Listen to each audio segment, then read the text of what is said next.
Hello, I'm going to tell you about these small potpourri bowls that I make, especially around the holidays, as a way to get the most out of a small piece of exotic wood.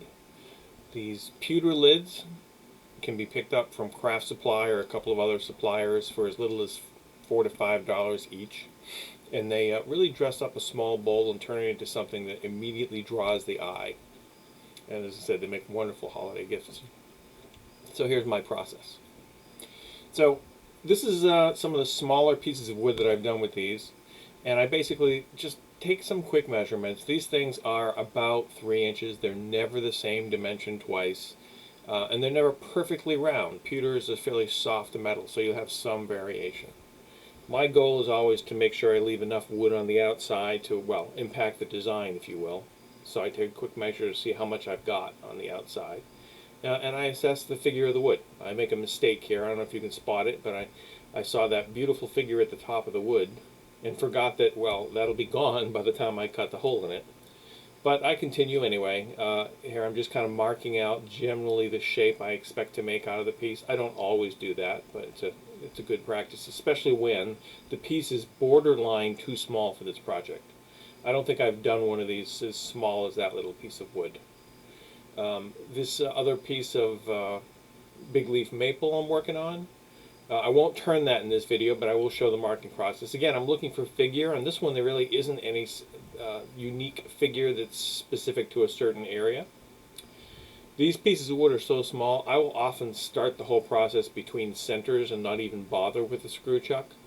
But why not? I'm home here, I'm comfortable, so I might as well just get a screw truck going so I don't have to worry about the holding of this piece. Again, my drill bit is just a hair smaller than that, I believe 3/8 screw chuck. And the key here is just to make sure the hole is at least deep enough so the screw doesn't jam up. And again, just hand mounting it on here. And with a screw chuck, it's a matter of making sure that you are dead set against the jaws, which I'm doing here. Very small piece of wood. As you can see, I could have easily put this between centers. I wouldn't have had a lot of room to work, but I wouldn't have had any risk of the piece flying off that I could imagine. I know this is a bad angle for you. I discover it and fix it in a few seconds. But this is my go-to tool. It's a 5/8 inch bowl gouge, ground to, I don't know the degree, but it's probably somewhere in the neighborhood of 50 degrees, and it's a flat grind, not a fingernail grind. I like using these because they are super easy to sharpen. Just drop it in the pocket and rotate. Here I just took the caliper to my chuck to make sure I can leave enough of an indent. The shape of this means I'm going to do a foot instead of a recess. If it were really short, sometimes I do a recess with these. And now I'm doing mainly push cuts to just start to work out the shape. On this one I have to be a little bit more finicky because I don't have a lot of excess wood. So I'm dancing between the shape I like and enough wood to support that lid. So you'll see me constantly checking on it. Nice thing is this is soft maple, so you can get away with it. I like to form my foot with a skew chisel. Small skew chisel lets me get tight in those corners, especially if it's a dovetail, but in my case this won't be dovetail, it'll be a flat jaw.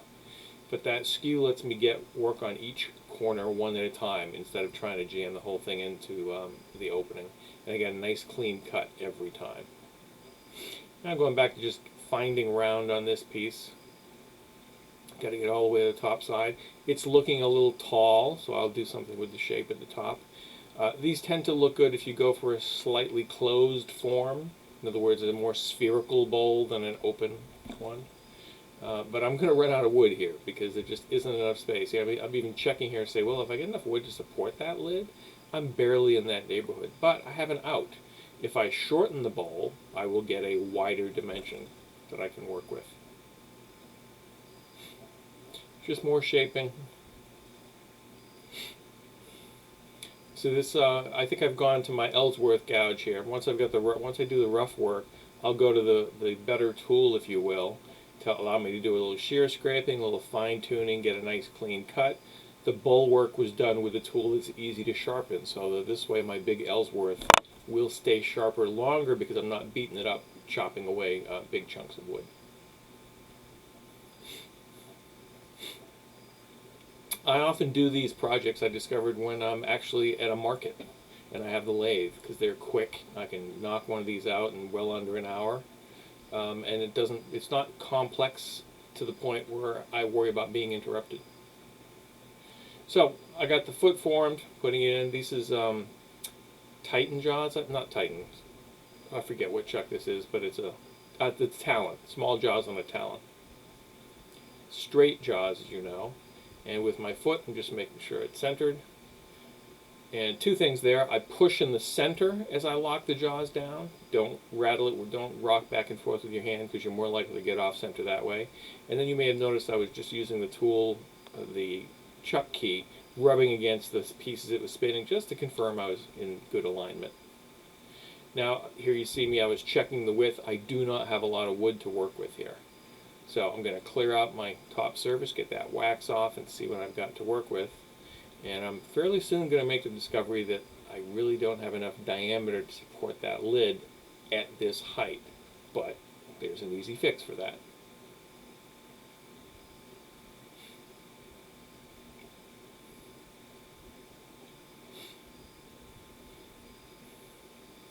This is mistake number 14. I really focus on the shape a lot. That to me, that's one of the most important. First and foremost is getting the right shape. Second is quality of cut. But in this case, second is, well, form and function. It's got to fit the lid sooner or later. So sooner or later, something has to be sacrificed. But right now, I'm focusing on the shape because I want a pleasing shape. Once I get the shape I want, then I'll do whatever I have to make the lid fit, and then it's a matter of focusing on getting quality cuts. So it looks like I'm not going to have enough wood for this thing to hang over the edge or rest on top. So it'll probably have to be an inset. But even that, I want at least a 1/16 of an inch, if not more, wood on the outside to support it. How do I find that? Well, if I go deeper into the bowl, the diameter becomes wider, so it gives me a little more room.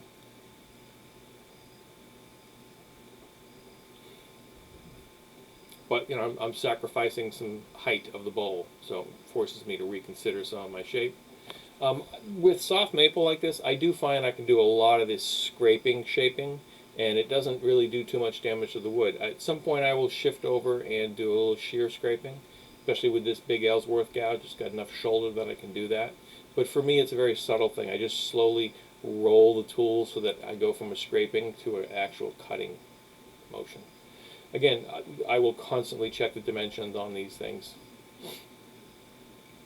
Now there are, you will notice I'm measuring, there are little buttons inside. So you have an option of sitting the whole lid in or sitting on those buttons. The problem with those buttons, though, is that there are 3 of them, so it's very difficult to get a full measure on them. And as I said, they're never perfect dimensions. They're always off a little bit, which can be a little frustrating if you're going for perfection. But remember, wood moves. So you're never going to get a perfect bowl once it truly dries. And pewter is soft enough that it can accommodate that wood movement. And you can actually, with your fingers and a little care, reshape it a little bit if you have to. Or a ball peen hammer, you can basically knock down one of the high edges a little bit so it wouldn't even be noticeable. So thin parting tool, just working on that, where I'm going to fit that shoulder. I think I'm actually attempting to make a shoulder for those 3 feet. That's what I'm pointing out here, those 3 little buttons. I'll tell you right now, it doesn't work out that way, but I'm trying to find a spot where that fits. That would give me a nice solid base on which for this thing to sit. But because it moves so much, I've already missed the hole I wanted. I'm going to convert and just go for a lip into which the entire piece will sit. So I'll just ignore those 3 feet. They won't be helping.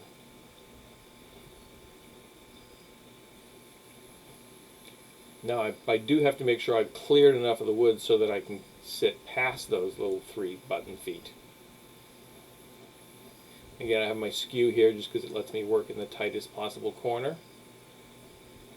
And boom, I've got the seat. Now, I never want to make these tight fits. This is not a box lid fit because the wood will move and the pewter will not. So you will end up having it get stuck. And often, see how I'm rotating it in the piece? You'll notice that because it's not a perfect round, and often wood isn't a perfect round either, it will basically be sticky in one dimension and loose in the other. So you want to make sure you're testing it on the full spectrum. But once the lid is fitted, Now it's just a bowl project. I don't really need any kind of a lip here. I mean, just enough to hold the metal. It doesn't have to be an eighth or more. A 16th or even a 32nd might be enough to hold that lid in place. And because this opening is so close to the edge, this is not a hollowing project. Sometimes, you can see from my other designs, these are a hollowing project. I have to reach in under that rim. But generally, I've got a close to 3-inch opening hole here. A bowl gouge is going to let me do, if not every bit of the inside, 90% of it, and I won't need to use a hollowing tool for anything except perhaps right inside the throat if it were a wider piece. Constantly checking for wall thickness here. I just want an even wall thickness. I don't sweat it. It does not need to be perfect. It doesn't need to be super thin. Just because I want to show you this, if this required hollowing, this is the kind of tool I would use. This is a Jimmy Clues hollower. Really handy. Comes already skewed, and I'm only using it here to show. It's not necessary. As you can see, I can reach deep enough under that shoulder that I don't need to do this. But if I had to, I could swing that tool all the way around. This tool is a gem. It cuts only on center, and there's one trick to this tool, and you just have to really believe me because it'll bite you. Only move forward. You will get away with pulling back with this tool a little bit. And if you're across the bottom center, you can go back and forth across the bottom center. Not a problem. That's fine. But see how I'm progressing down that wall? It's working very well. If I start to go backwards up the wall, it will work a little bit. But at some point, too much of that round cutter will engage the wood wall, and it will bite, and it'll bite hard, and it'll throw you. Jimmy points that out in the tool, and you just, basically, it feels like it'll be okay. So you'll try it from time to time. But trust me, sooner or later it will bite you, and it's just not worth the trouble. Just remember to go forward only, and you'll be perfectly fine. I'm hanging with this tool because it is, as a nice clean carbide cutter, it does give you a good surface on the inside most of the time. Because it's held at that angle by the design of the tool, you're getting more of a shear scraping cut. I don't give you a close-up of the inside, but that surface is pretty good. Again, there's some tear out there. I'll admit it. One of the nice things about this project is it's not meant to be food safe. It's meant for scented potpourri or for hard candy to be put in. No one's going to be serving soup in this or trying to serve food out of it. You tell them that when they buy it. So for that reason, I generally won't even put a finish on the inside. I will seal it with some sanding sealer, one coat, and that's it. But I will not spend a lot of time perfecting the inside of these bowls. So I think I started with, like that. I know that says 220, but I started with, I think, 150 or 180 on this ambrosia maple. It's pretty soft wood. I'm just double checking the the fit of the lid. And again, I want it to be a little loose. I don't want that to suddenly grab 3 months down the road. So I want it to basically rest in place but easily pop out without any effort.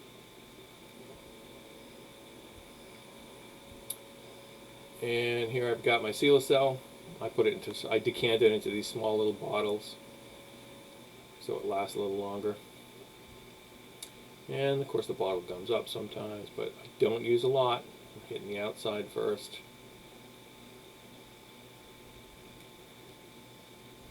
I do this after sanding, but before doing a sanding polish. Seems to work pretty well in that order. This coat is so thin, with the lathe on, it'll dry in under 2 minutes. And it raises the grain enough that when I do either triple EEE, or another sanding paste, it gives me a really nice finish. Trickiest thing here is getting it into the corner of that fitting, because it can be sometimes the end grain will not grasp it that quickly.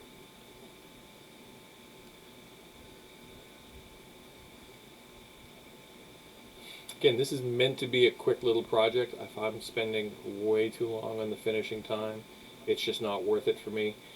I tend to get between $30 and $40 for one of these if I can at a market. They tend to go pretty well at that rate, depending on the species and size.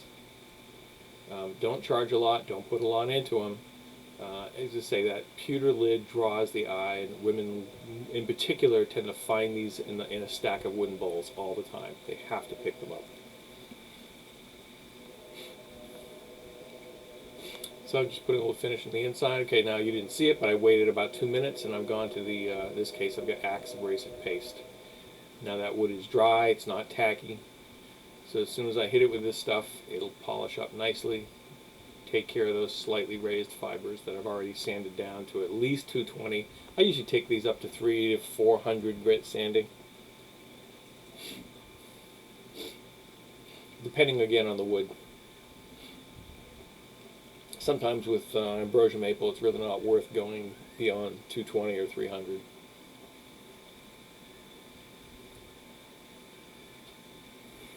I always use a paper towel with these. If you're going to get caught on a spinning lathe, you want paper so that it will break away and not pull you in.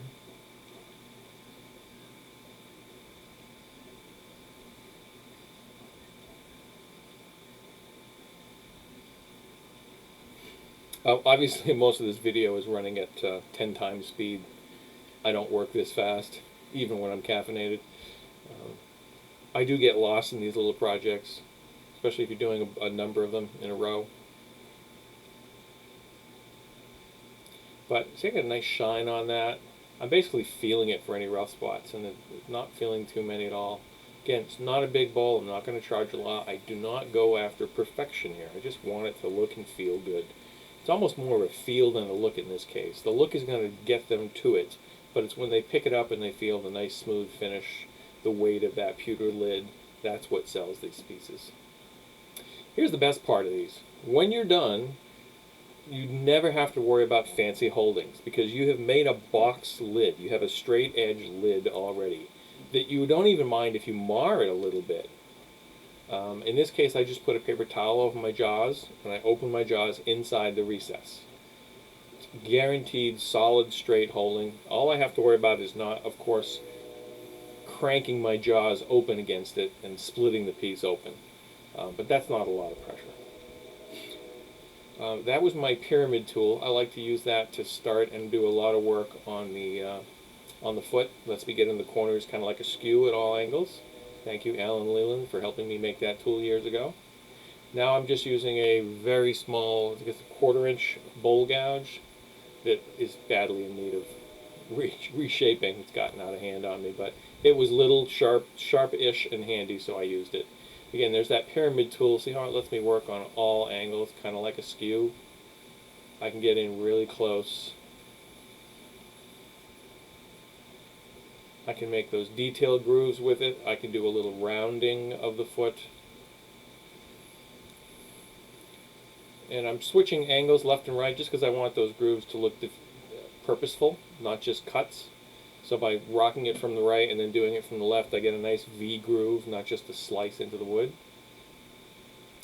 And this piece is so small, I might not even have room to shine it, so it's nice to be able to dress up the bottom just a little bit with some grooves or something.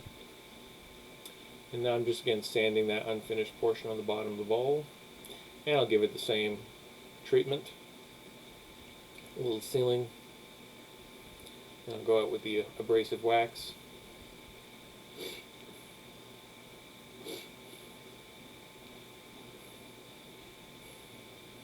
And that's pretty much how it's done. Not a lot of time. Didn't mar that surface at all. Didn't have a lot of wood to work with here. It's a really small bowl. It's not tiny, but it's small by bowl standards. And sometimes I'll try a different lid, try the different styles. They're all about the same size, and because again the tolerances are fairly soft, and I don't make a super tight fit, I can often change the lids out. Not all the time, but most of the time I can say, oh, this lid looks better. The hummingbirds are always a big seller. The butterflies go really nicely too. There are different styles of them. And you want it to be able to just sit in that cavity nicely and come out by just fingertip grab. You don't want it to shake out or fall out.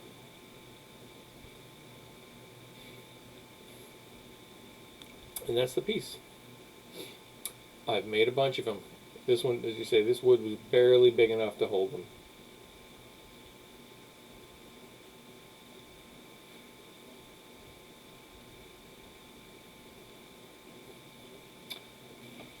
Well, thanks for listening.